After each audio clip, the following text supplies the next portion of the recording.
Ladies and gentlemen, today we're going to be covering the earth-shattering recent polls out of the New York mayoral race, where Zohran Mandani, who might be the first quasi-communist candidate in American history to actually win New York City, he's poised to actually just clear the field. And so we're going to break down the precise numbers. We have betting odds, we have polling that will all show a wave, a tsunami of AOC socialist thinking taking over New York. So the basic aggregated numbers look like this as of late September. So again, only mere weeks away from the election in early November. We have Zohran Mandani ahead by 18.7% over Cuomo. He's at 44.4%. Okay. Now keep in mind, there's four guys running for this. So to not have 50% still does not mean that you don't win. Plurality is all you need, right? So anyways, Cuomo, who is supposed to be the guy who's supposed to actually take over the lead, and as the sensible Democrat, or at least like the not absolute insane one, is supposed to beat Mandani. He's only at 25.7%. So again, 20 points behind, dang near. So that sort of a lead with only about 6 weeks left in the race is not leaving much breathing room if you want to mount a comeback if you're Cuomo. Now, Curtis Sliwa, who people that watch the channel would probably most be eager to vote for, is a guy who's already ran and did terrible against Eric Adams. He's a guy who does a lot of great work in regards to mitigating crime, like on the subways. That said, as the Republican and the lone Republican in the race, he's at 13% of the vote. Now, if you look at how Trump did in New York City proper, he probably got north of 30% of the vote. So he's only getting a mere fraction of the Trump support. And so he really is just serving as a spoiler. And we have Eric Adams, who's a beleaguered, corrupt Democrat, and he's the incumbent running again. To the, I don't know, I guess despite everybody. And apparently he's only at 8.4%. So again, super behind single digits as the incumbent mayor of all people. It's a very emasculating place to be.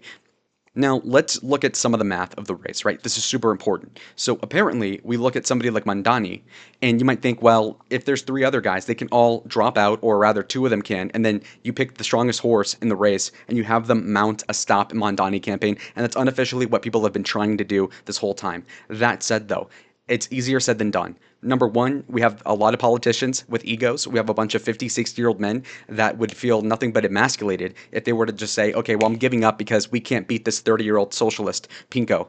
And then on top of that, keep in mind, when we look at the math here, let's just add it up right now in real time. So Adams is 8.4%, okay? Sliwa is 13. So right then, you've got 21% of the vote. Cuomo, you add that together, that's about 46% of the vote. And then Mandani at like 45 almost. So with that said, if the other guys completely combine, they could, I guess, in theory, beat Mandani. But the problem comes when you're really looking at the facts that most of these guys are not going to want to drop out, okay? Cuomo, because he's the second place, why would he concede the race to either Sliwa or Adams? He'd be stupid too. I get it. Okay, so that's already off the table. You look at Sliwa. Sliwa, again, as a Republican, he's one of these stubborn, I wouldn't say MAGA types, but you know, like the Steve Bannons, I'm going to run as a Republican in San Francisco. And it's like, okay, well, that's a waste of time, to be honest. And so he knows he's going to lose and he doesn't care. He's not going to drop out, which I think is quite dumb. And in fact, to some degree, I'll defend him because will those 13% go to Cuomo? I mean, it's kind of stupid, don't you think? Anyway, you have Adams at 8.4. Adams, for whatever goddamn reason, is not dropping out. I think he actually met subtly with the Trump team to see if he could get some sort of like ambassadorship or something. Ironically, could be to Turkey, right? Anyway, so Adams still is holding out. I don't know why the hell he's doing that. Maybe he figures that they're all going to lose anyway, so he might as well not endorse Cuomo and look like more of a cuckold than he already is. That being said, it just seems like a stretch. And the way I see it here is that let's say you have a guy who's 15 feet tall, and then you have three guys that are 5'1" each. They could, in theory, stand on top of each other and be a little taller than the Mandani in this case. But Goliath is just one person, whereas these three are going to have to like stitch together some sort of a voting coalition monolith of people that are adverse to each other. Okay, especially the Republican Party with Sliwa, and then Cuomo and Adams being pretty much the neoliberal standard fare leftists from the 90s. For the people that watch me that are holding out hope that Mandani will somehow lose, just give up, all right? I gave up a while ago. To be honest, he seems to be poised to win, and if he doesn't, I'd be completely surprised. The fact that the betting odds are only at 87% odds of Mandani winning makes no freaking sense to me, even though, you could say, oh, these people can add up together and fight him off. Not going to happen, and if it does, it wouldn't work probably. The reason being is that the margin of error here is so small, and his lead is so big, that even if you were to add the three candidates together, you're only getting a hair more of the vote and their odds are that 5-10% of those remaining supporters of Sliwa or whatever are just going to stay home and not vote for Cuomo against Mandani. So people in New York City, brace for impact. Get your tax money up because, frankly, you're going to have to pay more probably, and you're going to have to enjoy some Cuban-style government-sponsored grocery stores, bodegas, etc. It's looking really rough for y'all. Look, and it's only going to get worse until it gets better. What do I mean? While a lot of people that are accelerationist, and by that I mean people that are saying, well, if a far leftist gets power, well, then everybody's going to, as a backlash, say, okay, this sucks, and then we're going to get a Republican that's based. Number one, you shouldn't be rooting for your demise, even if you think you're going to like get a Zenkai boost out of it. But secondly, in the short term, Mandani will have pretty much a free hand with a huge mandate in New York City for the next several years. In addition to that, he'll probably win re-election, assuming he doesn't sink the city even lower, which I guess he would, so maybe. And then on top of that, keep this in mind. If somebody like Mandani wins, then AOC is all the more likely to then primary Chuck Schumer for the midterms. And then at that point, you're looking at a New York political scene where you've got a Kathy Hochul who's a plastic face ignoramus, right? A loser. You have a mayor of New York who would be this like 30-something-year-old Muslim, Indian, socialist, whatever the hell he is, right? Palestinian supporter. And then you've got AOC who could win the primary pretty easily against Chuck Schumer given that momentum. And then all of a sudden, these No Kings rally attendees and all these people that are political far leftist, again, Bernie and even further left are going to be empowered to run in different places. Now, does that mean necessarily that, oh, wow, they're going to run a socialist against J.D. Vance? Probably not. But what it does mean is that in these places, be it Tucson, be it Austin, places that are pretty liberal at the municipal level, you're going to have a lot of these Bernie types actually take over the neoliberals.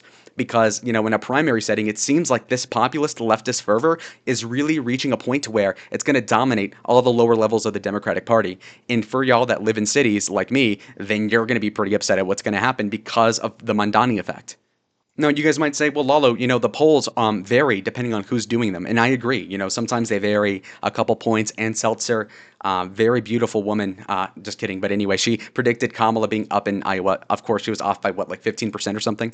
Anyhow, these are pretty close together, though. So the correlative aspect of these, again, very strong correlation. So, for example, this Beacon Research poll, 18 plus for Mandani. Suffolk University, Mandani plus 20. You have Donnie up by 15 with CBS News YouGov. Marist plus 21, plus 22, plus 15, plus 21, plus 14, plus 19, plus 12, plus 16, plus 18. You get the point, right? You go down weeks of polls, dozens of polls, and you'll see that even Fox News, CNN polls, Mandani's winning, be it by 15, by 23. I mean, it's still huge lead. It's looking really bad.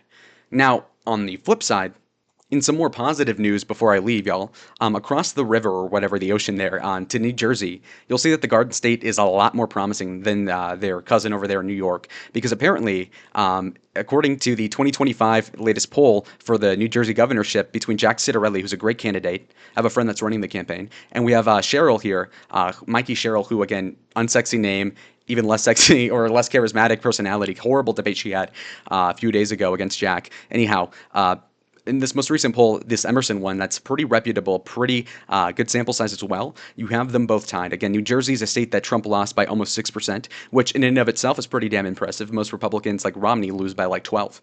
That said, New Jersey is trending red. We saw that with that huge six-figure rally that Trump had in, I think, Breezewood or that area in 2024. And so if this most recent poll is accurate, then we see a New Jersey governorship in play, which, again, is like a reverse Mandani effect, ironically enough, across the Hudson River or wherever. So anyways, hopefully that's something that's a white pill for y'all. But anyways, like the video if you liked it. Subscribe if you want more updates like these, more videos like these. Comment down below what your thoughts are on the New York mayoral race. Maybe chip in and talk about the New Jersey governorship. But it seems to be looking not too bad. And then New York, God bless y'all, because I would be out of there yesterday. Okay, so anyways, I'll see y'all in the next one. Adios.